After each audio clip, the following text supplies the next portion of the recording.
is your heads up to this longer podcast. It is quite a long podcast. Well, longish. And it's all about finding memories, changing memories, being the driver of your bus and stop being a passenger. Control where you want to go and how you want to feel. Have a listen. Some really good how-tos and take-froms. Okay, I'll see you in a second.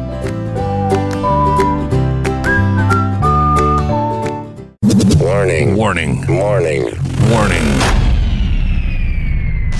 You are entering into the unplugged mind of Paul Clough. Too late. Personal Development Unplugged. Welcome to the Personal Development Unplugged podcast. Yeah, it's me, Paul. The thing is, there's a guy who was a co-creator of NLP, a guy called Richard Bandler. He is a genius. And he wrote this little book in the early days of NLP, and it's got who's driving the bus. Now, the bus is your mind. Are you the driver or are you a passenger? That's the metaphor.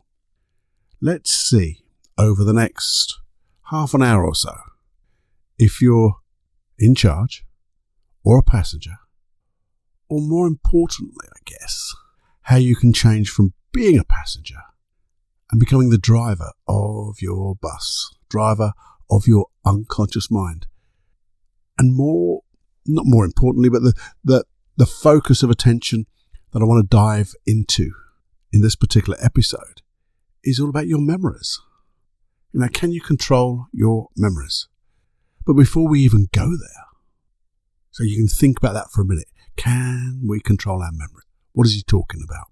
And as that's knocking around in your mind, I have a question for you.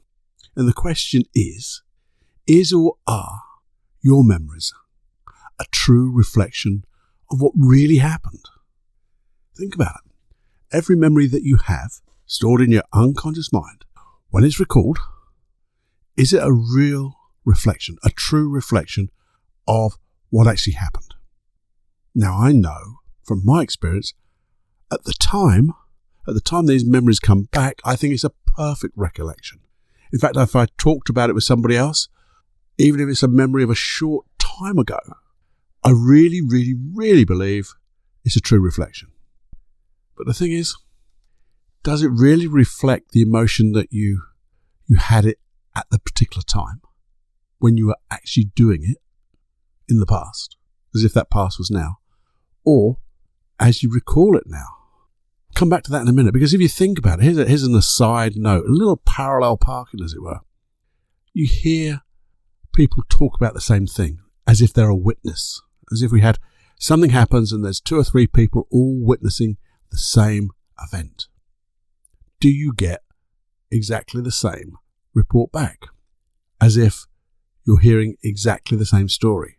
Well, actually, isn't it true that you've got like 3 different stories? There are bits the same, but there are bits that either are completely different, some are missed out, some are completely the opposite, and they're not right. I know of things like where twins have experienced the very same thing, and when they talk about it, because they're really close, aren't they? Identical twins seeing and being in the same incident and reporting it differently because of their emotions, because their emotions are created by what?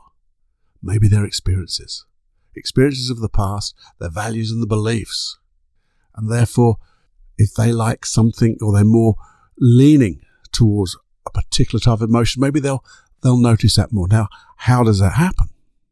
Well, you'll remember, I'm sure, when I've talked about the communication model of NLP. If you're not, I'm going to repeat it now, because it's always good to relearn these things, and it helps me to get it into my mind as well. There's an event happens, and it comes to us through our senses. Some people say there's 5 senses. That's visual, auditory, what you can hear, kinesthetic, what you can feel, olfactory, what you can smell, and gustatory, that you taste. Some may say there's more sense, 6th sense, all that stuff. Doesn't matter. Comes through our senses. And then we have these things like experiences of the past, our beliefs, our values, our personal profile, as it were, from other things. And we tend to filter all that information coming in by those particular elements. And not just one of them, all of them. So it's a little bit of a mixture. Now that's going to make a difference, isn't it? For different people. But also, because there's so much information coming through, we also distort, delete and generalize that information. We distort it because it just doesn't make sense to us. So we have to make it as if it's like this, isn't it? So I can grab hold of it. Something is more firmer in my mind.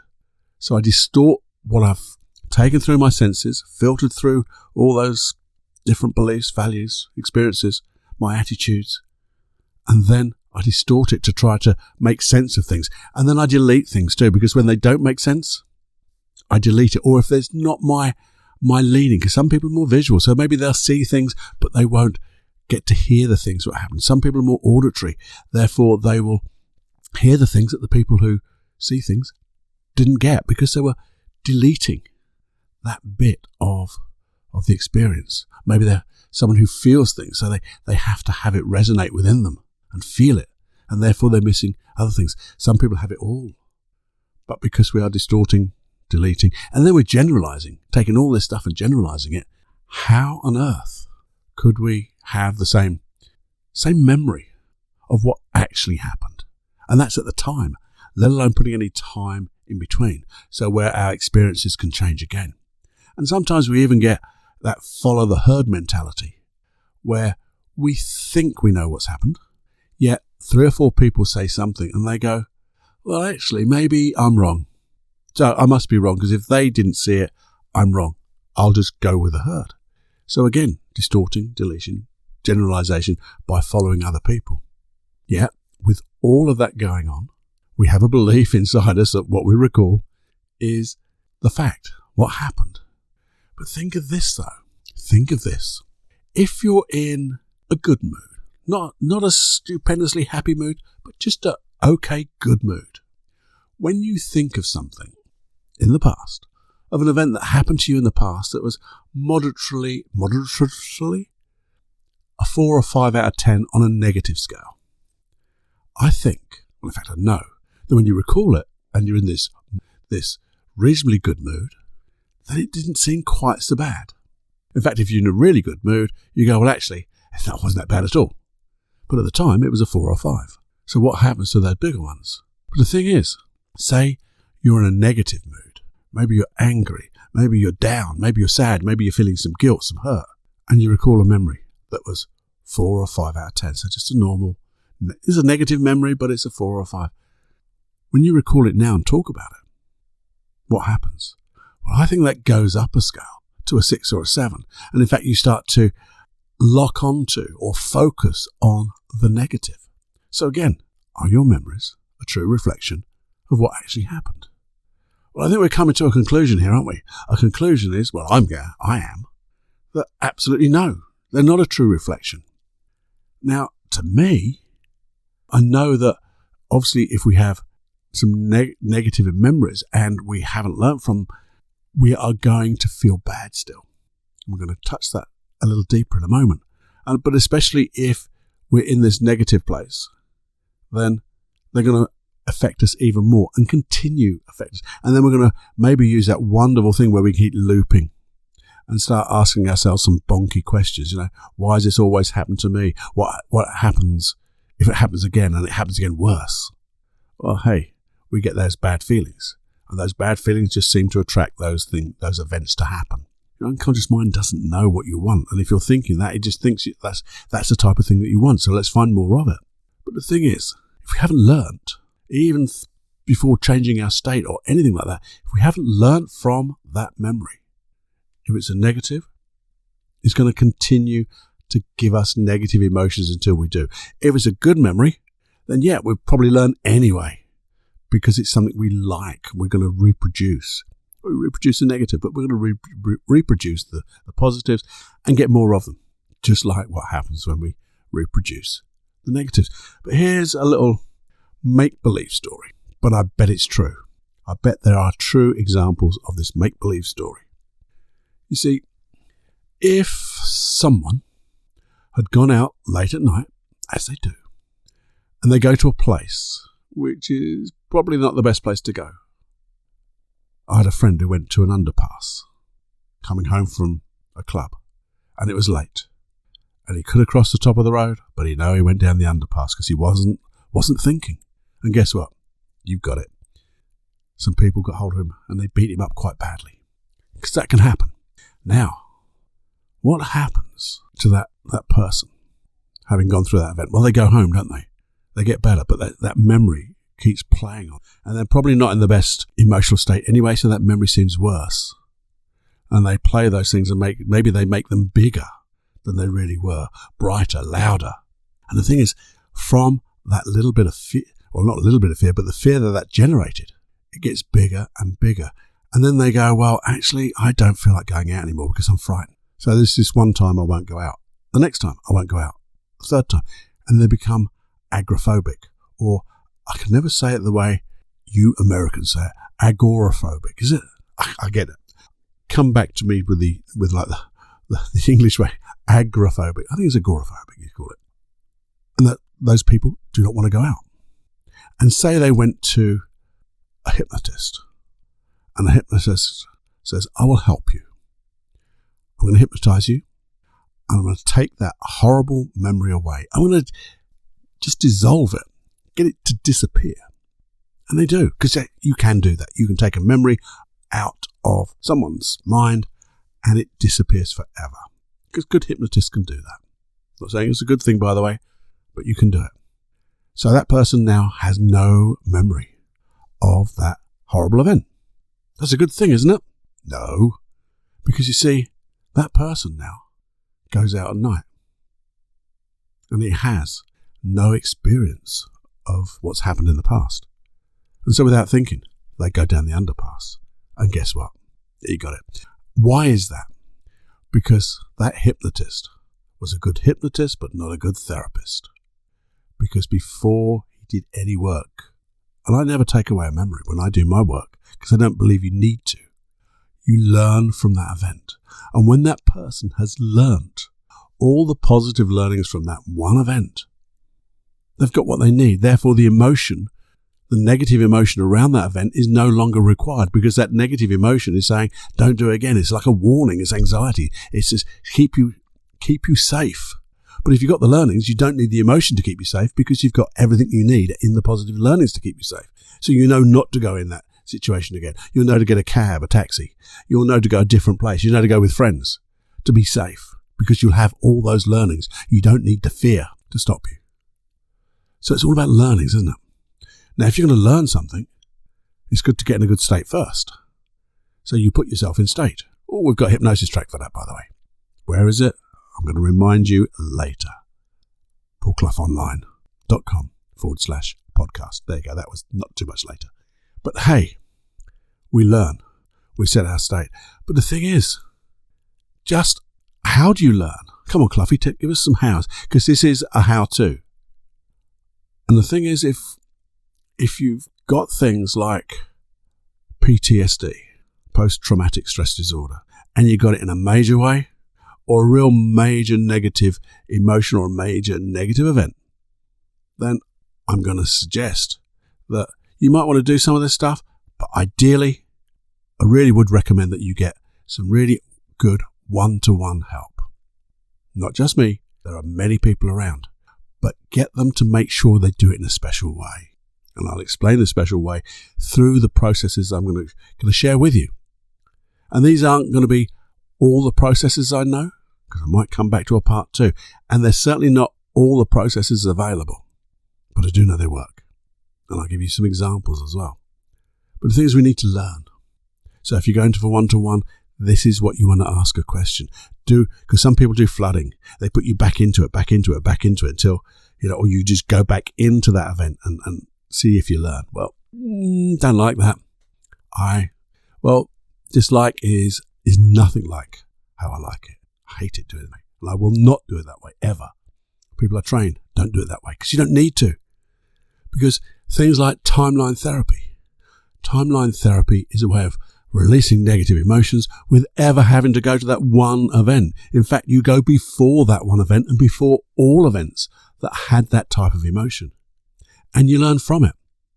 And only when your unconscious mind has all the positive learnings that it needs to let go of that emotion on all of the events, then will you go into the event in your mind on your past timeline and notice the emotion's gone. That's the only ever time you do it, because you've got everything you need. And I just love that way, because with those learnings, the whole process is all about learning at the unconscious level. Consciously, you don't know anything of what's happening.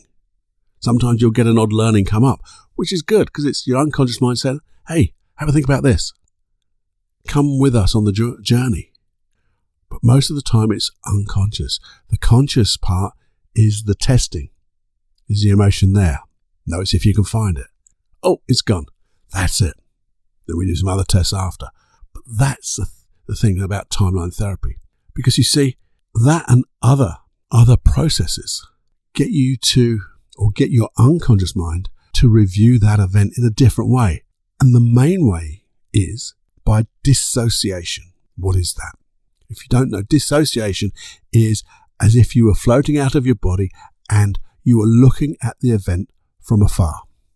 Because if you're dissociated from that event, well, what it means is you will not and cannot feel the emotions because you're not there anymore. Hence, timeline therapy goes way before that event. You're dissociated. You're floating on the timeline, above the timeline, dissociated. Because dissociation is the key, I believe, to allow you to learn anything about negative memories, negative emotions. Everything I know around that, I get people to dissociate and learn. There are some processes that are not highly negative emotional, but when you learn in a dissociated way, you can learn from this. Well, it's just a matter of fact. It's a meta view. There's a wonderful process in NLP, and it's all about reacting to criticism. And sometimes when we have criticism, we take it on board, and then we take it on board personally, and then we attach it to all those other memories of the past that are the same type of things, and it gets worse. Well, that process allows you to dissociate and have your unconscious mind separate fact from fiction, because it takes away the emotional charge, and therefore you can then throw away the bits that are fiction or have no relevance to that criticism, to then make it a critique, a positive critique. So you filter it until you come to the one or 2 points. You go, okay, I can learn from that. Oh, we're learning from that. And the process goes through various times when you've been criticized, and then goes out into the future to show how you can use those learnings in the future. So if they happened, you would have the strategy, the processes inside to naturally do it with your unconscious mind. In fact, your unconscious mind does it for you then, because it knows what to do to keep you safe from criticism. In fact, it realizes that criticism doesn't really do any good at all. So it looks for the facts. So you can critique yourself, as it were. But that's just another process. We can talk about that sometime. But we also get things like phobias. Sometimes phobias come and it's just like that. There's a trigger point. Our unconscious mind triggers this weird response of fear. And the thing is, it is real to anybody who has a phobia. It doesn't matter. I was looking at something yesterday online where this person was looking for some help on a fear of flying. And one person gave them this help. They gave them all the statistics of flying, how safe flying is compared to traveling on the road. How many times have they flown without crashing? And the thing is, it makes no difference at all, not one iota. Because if you've got that fear, you've got it. Doesn't mean you can't let it go. Doesn't mean to say you can't change in an instant, but you've got it. And it doesn't matter how much sober common sense comes into it. Your unconscious mind goes, yeah, great, but that's not me. I have this trigger and I'm going to protect you with fear, which doesn't work, does it? So we get the unconscious mind with a phobia technique to dissociate, to begin to be able to see that memory for what it is. And we distort it. We run it backwards, forwards. We judder it. We turn it into black and white. We take that memory. We take the sound away. We run it backwards in an associated way. We push it forwards in a dissociated way. We do it so many different ways that it was described to me a long time ago as if you've got a CD with that memory. Do you remember what CDs were?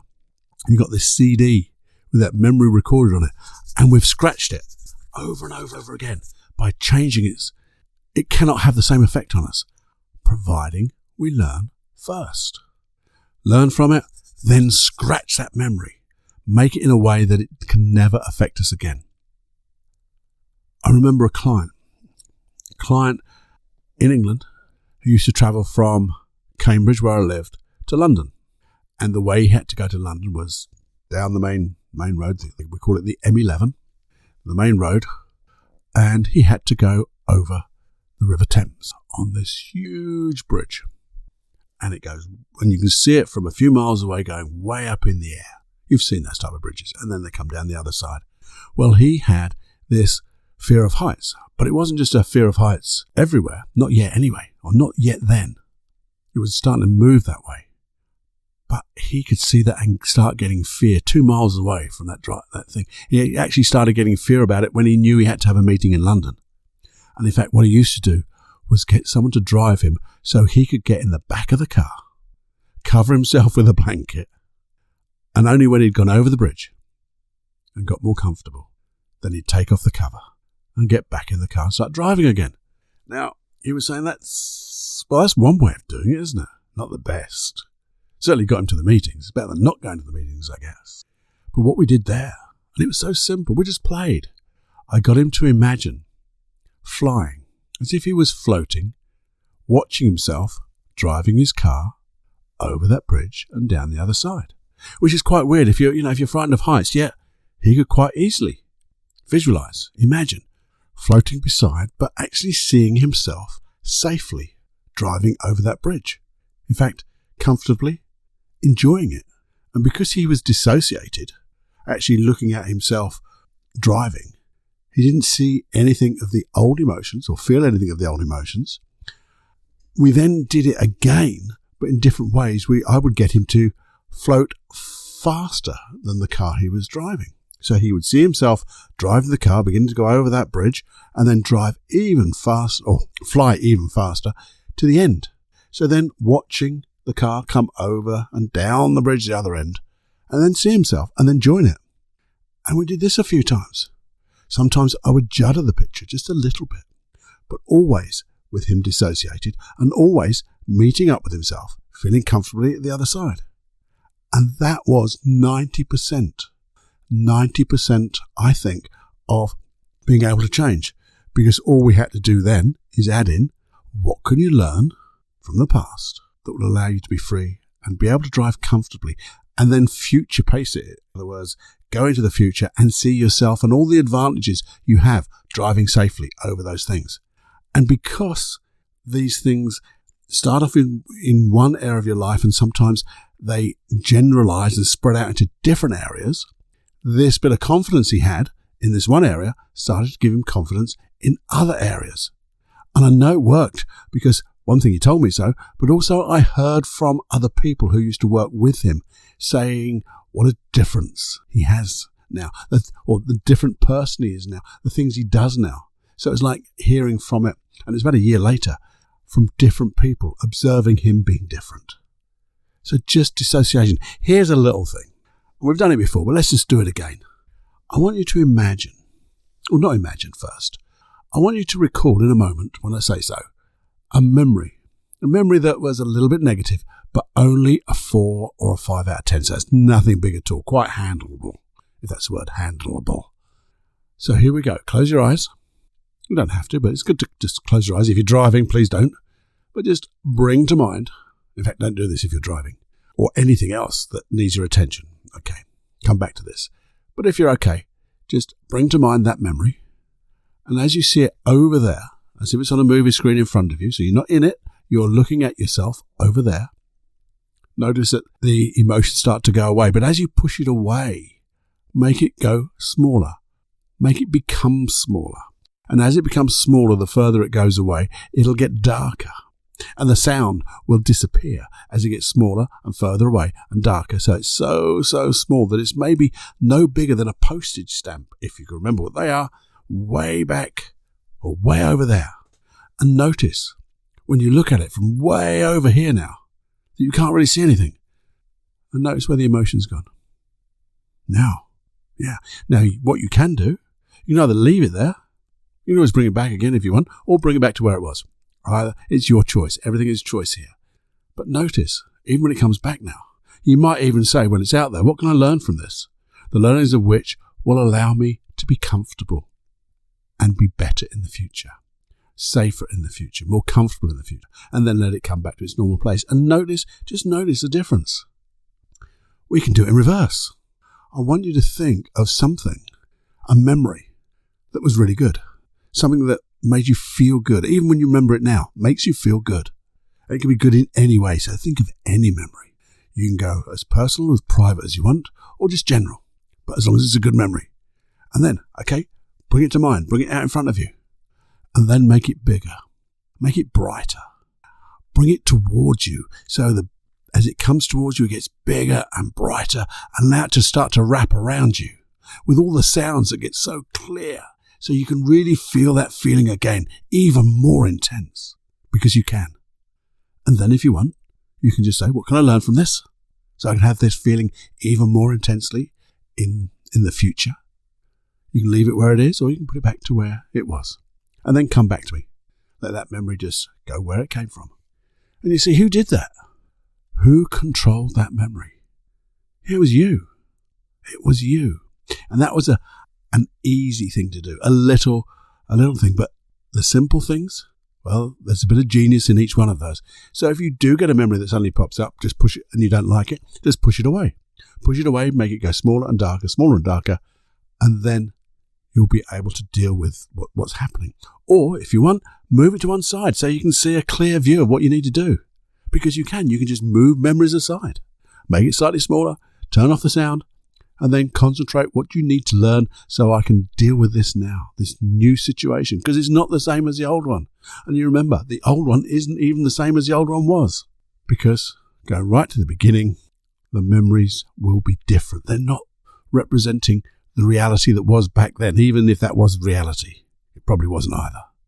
So there's so many things you could do. So if you are troubled by things in the past, that as you remember them, there is so many things you could do. If it's something that's really getting on your nerves and something that you really don't want, as I said, get one-to-one help. It's there for you. Anyone. I do work online. So that gives you an opportunity. But there's people close to you, I know. You can find them. If you want some advice, email me. feedback@personaldevelopmentunplugged.com. I'll give you advice. I won't be selling. I'll give you advice. There's so many things you could do by just controlling your memories. But the thing is, what we don't do very often is we don't get those good memories and make them bigger and brighter and bring them towards us so we can live them again. Because then you're telling your unconscious mind, this is how I like to feel. This is what I enjoy. This or something better. And let your unconscious mind go and find those things in your life. So those filters are now looking for things that make you feel good. In fact, you can delete the things that then don't make you feel good. You can distort them into something less. And you can generalize those old memories of, they were bad in the past, but it doesn't affect me now. And those good memories just get better and better. And then you can start making good memories in the now. So you can recall them again. And if you wanted to, you can anchor that good feeling. Anchor that feeling, squeeze that finger and thumb, or do any particular unique touch. That when you feel it, you squeeze and make that unique touch. So in the future, when you replicate that touch, you feel those feelings again. And you're creating better memories. So you're setting a state. Remember, setting a state.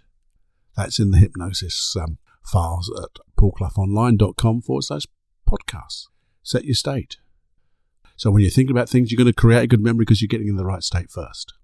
If you want to make sure, I said wanna, if you want to, make sure that you can deal with these memories. Set your state first. It's not unusual for a therapist. Certainly when I do it, when I'm training in front of people, I want to make sure that my client, as it were, the demonstration subject, is always comfortable. I will just anchor a place of comfort for them. So if they did start to associate, I can dissociate them and make them feel comfortable again, because that's what we can do. These simple things have such a wonderful, magnificent effect on our lives. I think I'll be doing some more on this because I'm guessing one or two of us, like myself, wants to play with this and get rid of some of the stuff of the past. If you have any particular type of memories that you'd like me to dive deeper in a process that will allow you to let them go, then do email me. Email me at feedback@personaldevelopmentunplugged. I'll say that again, shall I, Paul?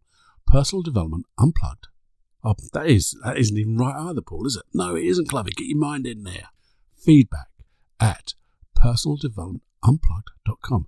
And that's for feedback. It's for these type of things, your questions, the thoughts you have for future episodes, things that might help you. We've had it before on the imposter syndrome. We've had it before on that performance issues.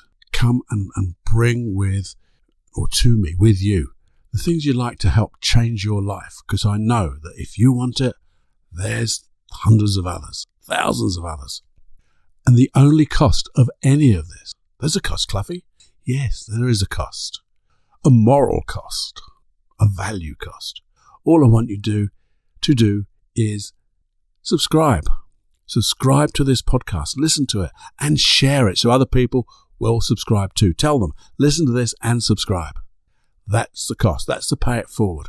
It takes 2 or 3 minutes. It doesn't take seconds like people BS you a little bit, but it just takes a little bit. But go to that platform of your choice, hit that subscribe button, and also where it says, would you like to leave a review?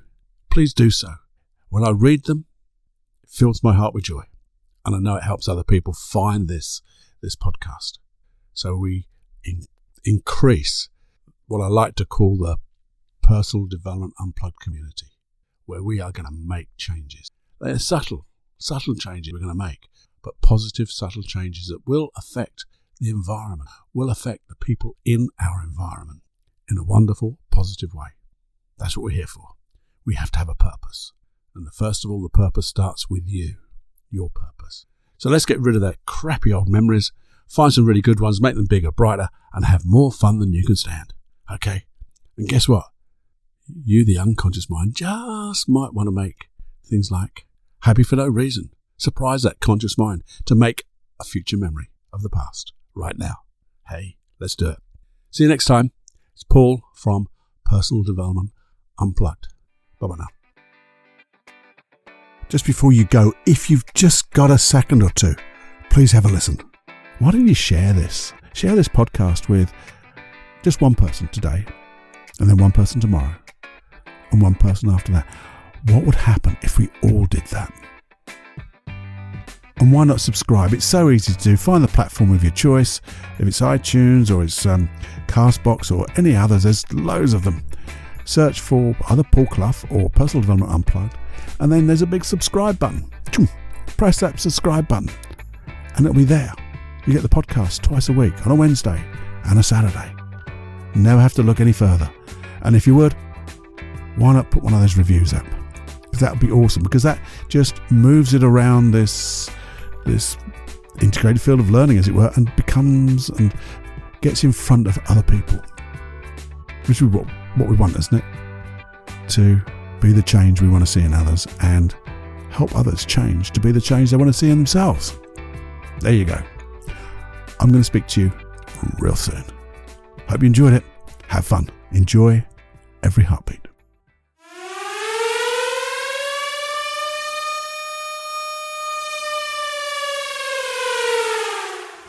Warning, you are now leaving the unplugged mind of Paul Clough. It's time to fly on your own. Be brave, my friend. Personal Development Unplugged.